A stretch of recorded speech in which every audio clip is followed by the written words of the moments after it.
د ځانګړو ځواکونو په افریقا کې په زرګونو میله وسلې ترمیم شوې. سلام درنو لیدونکو، ستړي مه شئ. دا د مطلب او د داسې نورو ډېرو تازه پر وخت دقیقو خبرونو مطالبو لپاره در سره زموږ یوټیوب چینل سبسکرایب کړئ.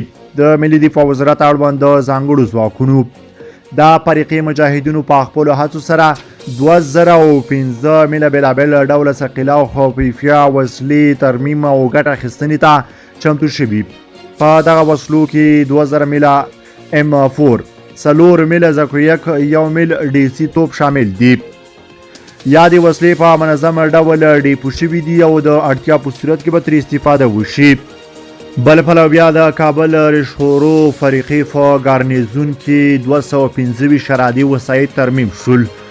د ملي دفاع وزارت اړوند د کابل رشخورو فریقې د ځانګړو ځواکونو ګارنیزون په قومندانۍ کې د اړوند جستمانونو 215 شرادي نظامي وسایط چې په تیرو څو کلونو کې تخریب شوي وو د مسلکي انجینرانو له لوري د دوهم ځل لپاره ترمیم او ګټه اخیستنې ته چمتو شول. په دغه وسایطو کې 15 رادي ضربتي ټانګونه، 115 شرادي حموي ټانګونه او 15 شرادي انټرنیشنل لوی باروړونکي موټر شامل وو. یا ترمیم شوي وسایط به ډېر ژر بیرته د ګټه اخیستنې په موخه د یادې قومندانۍ اړوند جستمانونو ته واستول شي.